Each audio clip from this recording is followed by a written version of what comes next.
সর্বপ্রথম যে পাপের কারণে আল্লাহর গজব, আসমানের বালা, জমিনের বালা নেমে আসে, তার নাম হলো শিরক। তার নাম কি? এখন পুরো বিশ্বের বড় বড় যে বস্তুবাদী শহরগুলো আছে, সবগুলোর বেশিরভাগই শিরকে নিমজ্জিত আছে।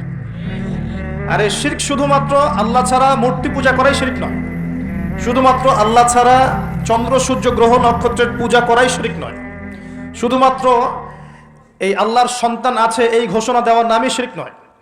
আমরা আমাদের শহরগুলোর মধ্যে আল্লাহ পাকের হালালকে হারাম করে নিয়েছি, হারামকে হালাল করে নিয়েছি। এটাও একটা শিরক, এটা একটা কুফর। আর এই শিরকের মধ্যে আমাদের পুরো ঢাকা শহর ডুবে গেছে অলরেডি। আমরা আল্লাহ পাকের হালালকে হারাম করে নিচ্ছি, আল্লাহর হালালগুলো হারাম করছি, হারামগুলো হালাল করছি। আরও আছে, আমরা মনে করি যে অমুসলিমরাই মনে হয় শিরক করে, অথচ এখন মুসলিমদের মধ্যে বহু মানুষ কবর পূজা করছে, কবরে গিয়ে সেজদা করে। তার ধারণা কবরের শায়িত মানুষ তাকে ভালো মন্দ দিতে পারে। কবরের শায়িত মানুষকে আমার কল্যাণ অকল্যাণ করতে পারবে? আমরা জানি যে নবী মুহাম্মদ সাল্লাল্লাহু আলাইহি ওয়াসাল্লাম সুপারিশ করবেন, ঠিক আছে? তার সুপারিশে কবিরা গুনাহগার ব্যক্তিরা জাহান্নাম থেকে বের হয়ে আবার জান্নাতে যাবে ইনশাআল্লাহ। আমরা জানি আল কোরআন সুপারিশ করবে, আমরা জানি যে রোজা, সওম সুপারিশ করবে, আমরা জানি দান সদকা কিয়ামতের মাঠে বান্দাকে ছায়া দিবে। কোরআনে সূরা আলে ইমরান, সূরা বাকারা, সামিয়ানার মতো বান্দাকে ছায়া দিবে। আমরা জানি আলেম ওলামা সুপারিশ করবে, হাফেজে কোরআন সুপারিশ করবে, আমরা জানি শহীদগণ সুপারিশ করবে।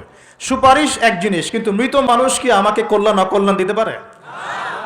তো মুসলিমদের মধ্যে বহু মানুষ এখন কবর পূজা করছে না? এই এই এই শিরকটা কি ঢাকার মতো বড় বড় শহরগুলোতে নাই? বাংলাদেশে নাই? কোন কোন ক্ষেত্রে এরকম কবর পূজারীরা নিজেদের নাম দিয়ে দিয়েছে ওরা সুন্নি, নিজে করছে কবর পূজা, নাম দিয়ে রেখেছে আমি সুন্নি। এই টাইটেলটা পবিত্র টাইটেল। সুন্নি মানে কি? যে সুন্নতের অনুসরণ করে। সুন্নি মানে কি? যে নবীর সুন্নতের অনুসরণ করে। একটা দলিল দেখেন তো, নবী সাল্লাল্লাহু আলাইহি ওয়াসাল্লাম কারো কবরে সেজদা দিয়েছেন? সাহাবীগণ কারো কবরে সেজদা দিয়েছেন? সাহাবীগণ কোনো মৃত মানুষের কাছে দোয়া করেছে? তাহলে এই কাজগুলো কি শিরক হচ্ছে না? এই জিনিসগুলো চলছে, এগুলো আল্লাহর গজব নামিয়ে নিয়ে আসে। আরও আছে, আমরা শিরক মানে শুধু এটাই মনে করি যে আল্লাহর জন্য নামাজ পড়তে হবে, অন্য কারোর জন্য পড়া যাবে না, আল্লাহর জন্য কোরবানি করব, অন্য কারোর জন্য করা যাবে না। কিন্তু আমরা এখন কি করছি জানেন? আমরা রাজনীতি, অর্থনীতি, এমনকি শিক্ষানীতির মধ্যেও শিরকি আকীদা ঢুকিয়ে দিয়েছি। যেমন রাজনীতির মধ্যে ঢুকিয়েছি সমস্ত ক্ষমতার উৎসকে জনগণ। এটা আমাদের একটা পলিটিক্যাল কনসেপ্ট, তাই না? আল্লাহ পাক বলছেন তাবারাকাল্লাযী বিয়াদিহিল মুলক, তাবারাকাল্লাযী বিয়াদিহিল মুলক, সূরা মুলকের 1 নম্বর আয়াত। এবং এই সূরা মুলক আল্লাহ পাক আপনাকে রাতের বেলা পড়তে বলেছেন। রাতের বেলা পড়লে আপনি কবরের আযাব থেকে বেঁচে থাকবেন ইনশাআল্লাহ। কেন বেঁচে থাকবেন? কারণ এখানে আল্লাহ পাকের একনিষ্ঠ তাওহীদের বর্ণনা দেওয়া আছে, যা আপনাকে কবরের আযাব থেকে কে বাঁচাবে? আল্লাহ, তাওহীদ, আল্লাহ বাঁচাবেন ইনশাআল্লাহ। এর প্রথমেই আল্লাহ বলছেন তাবারাকাল্লাযী, বরকতময় সেই আল্লাহ, বিয়াদিহিল মুলক, যার হাতে হচ্ছে সমস্ত কর্তৃত্ব, ক্ষমতা। ক্ষমতার মালিক কে? আল্লাহ পাক সূরা আলী ইমরানে বলছেন কুলিল্লাহুম্মা মালিকাল মুলক, হে আল্লাহ, বলো আল্লাহ, হে আল্লাহ তুমি হচ্ছ রাজত্বের মালিক। রাজত্বের মালিক কে? তুতিল মুলকা মান তাশা, তিনি যাকে ইচ্ছা রাজত্ব দেন। ওয়া তানজিউল মুলকা মিম্মান তাশা, যার থেকে ইচ্ছা রাজত্ব কেড়ে নেন। তাহলে এর মালিক কে? ফেরাউনকে কে রাজত্ব দিয়েছিল? আর তাকে কে ডুবিয়ে দিয়েছে? তাহলে দেয়ার মালিক কে? ডুবিয়ে দেওয়ার মালিক কে?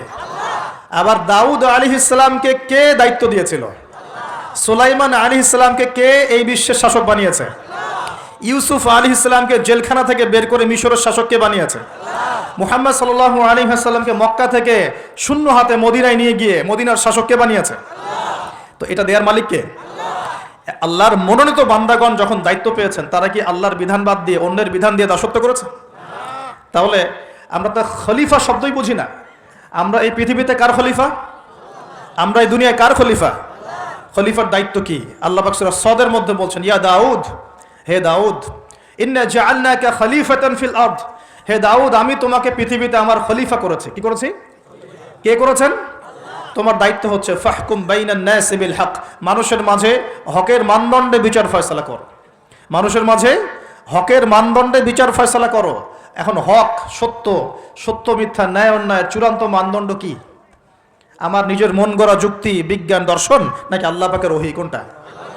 এখন আল্লাহ পাকের ওহী দিয়ে বিশ্বের কতগুলো রাষ্ট্র পরিচালিত হচ্ছে হিসাব করে দেখেন। তাহলে এটা বৈশ্বিক শিরক চলছে না? সারা বিশ্বে এখন বৈশ্বিক শিরক চলছে। যখন এই শিরকগুলো বেশি বেড়ে যাবে, যেটা বেড়ে গেছে, তখন আল্লাহ রাব্বুল আলামিন আসমানের গজব নামাবেন, জমিনের গজব নামাবেন। যখন নূহ আলাইহিস সালামের কওম শিরক করা শুরু করেছিল, আল্লাহ পাক প্লাবন দিয়ে ধ্বংস করে দিয়েছিলেন। আস্তে আস্তে সেদিকেই বিশ্ব যাচ্ছে। আল্লাহ পাক এই বিশ্ববাসীর মধ্যে একটা বড় অংশকে অচিরেই ধ্বংস করে দিবেন। লেখা হয়ে গেছে এগুলো। আরও সামনে যান। আমরা অর্থনীতির মধ্যেও শিরক করছি। কেমন শিরক করছি? আল্লাহ পাক হালাল অর্থনীতি দিয়েছেন, ইসলামিক অর্থনীতি। এখানে হালাল করেছেন ব্যবসা, এখানে হালাল করেছেন জাকাত, সাদাকা, সাদাকাতুল ফিতর, কৃষিভিত্তিক অর্থনীতি, এক্সপোর্ট ইম্পোর্ট, মানে সুদ রিবা বাদ দিয়ে যা কিছু আছে সব বৈধ। রিবা, ঘুষ, দুর্নীতি, প্রতারণা বাদ দিয়ে যা কিছু আছে সবই বৈধ, আল্লাহ পাক বৈধ করেছেন। পুরো বিশ্বের ব্যাংকিং সিস্টেম চলছে সুদের মধ্য দিয়ে, পুরো বিশ্বের। শুধু একটা কান্ট্রিকে মার্ক করা যাবে না, একটা কান্ট্রিকে দোষ দেওয়া যাবে না। পুরো বিশ্বের অর্থনৈতিক মোড়ল যারা আছে, এরা সারা বিশ্বকে সুদভিত্তিক অর্থনীতির শিকল দিয়ে বেঁধে ফেলেছে। এখান থেকে কেউ বের হতে পারছে না এখন। তো সারা বিশ্বে আল্লাহর দেওয়া অর্থনীতি বাদ দিয়ে মানুষের অর্থনীতি চলছে না। এটা শিরক না কুফর, নাকি তাওহীদ সুন্নাত, কোনটা? এটা শিরক কুফর না? যখন আল্লাহ পাকের হালালকে আপনি হারাম করে নেবেন, আল্লাহর হারামকে হালাল করে নেবেন, জেনে রাখবেন যেটা একটা শিরকি আকীদা, একটা কুফরি আকীদা। এটা কাজ করা হচ্ছে। আর যখন একটা এলাকার মানুষ শিরক আর কুফরে থাকবে, আল্লাহর কি বরকত নেমে আসবে না আযাব নেমে আসবে? এজন্যই তো আযাব আসছে।